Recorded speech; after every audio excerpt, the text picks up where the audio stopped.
আসসালামু আলাইকুম। তরকারি বাজারে আসলে মনে হয় যেন বাংলাদেশের তরকারি বাজারে আসছি। কলমি শাক, লাল শাক, তারপরে এগুলো হলো গিয়ে কচুরি। নেই এমন কোনো তরকারি মালদ্বীপের বাজারে পাওয়া যায় না। আসলে সবুজে ভরা যে সিনসিনারিগুলো, যেমন লাল শাক লাল কালার, সবুজ এই শাকগুলো সবুজ কালার, এবং বিভিন্ন তরকারিগুলো বিভিন্ন কালারে। তো আসলে তরকারি বাজারে আসলে মনটা খুব ভালো লাগে, ফ্রেশ তরকারিগুলো দেখলে ভালো লাগে। তো আজকে জানতে চাইবো বাইরে থেকে আজকে তরকারিগুলোর দাম কেমন এবং বাজারের নতুন কি তরকারি আসছে। আসসালামু আলাইকুম। ওয়ালাইকুম সালাম। কেমন আছেন? ভালো আছেন ভাই? আলহামদুলিল্লাহ আছি ভালো। তো আজকে বাজারের তরকারি এবং এই শাকসবজির দাম কেমন ভাই? এই শাকসবজির দাম মোটামুটি কমে। আসলে তো এই যে দেখতেছি শাকগুলো দেখে আজকে আমার তো ভালো লাগলো। এই শাকগুলো একদম পানি পড়তেছে তরতাজা। এই শাকগুলো কোথেকে আসে? এগুলা তুর্দু আইল্যান্ড থেকে আসে। চট্টগ্রাম থেকে আসে। তো মনে হয় যেন বাংলাদেশের থেকে বাংলাদেশের বাজারে আসি। তো আজকের বাজারের তরকারির দাম কেমন একটু বলবেন?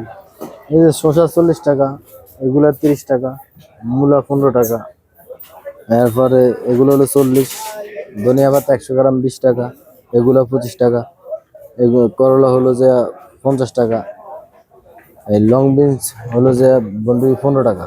আচ্ছা ভাই, একটা প্রশ্ন করবো। সব তরকারি প্রতিদিন দেখতেছি, ধনিয়া পাতা দেখতেছি, ধনিয়া পাতাটা কোথা থেকে আসে? ধনিয়া পাতাটা ইন্ডিয়া থেকে আসে। ইন্ডিয়া থেকে আসে।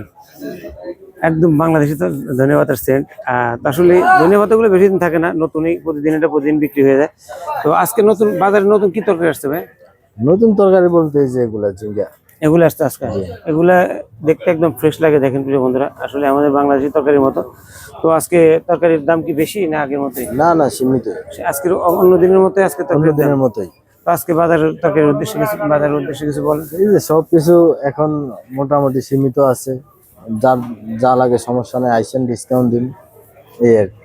প্রিয় বন্ধুরা, আজকের তরকারি বাজার থেকে যে আপডেটটা দিলাম ফ্রেশ তরকারি নিয়ে, যদি ভালো লাগে অবশ্যই শেয়ার করে দিবেন।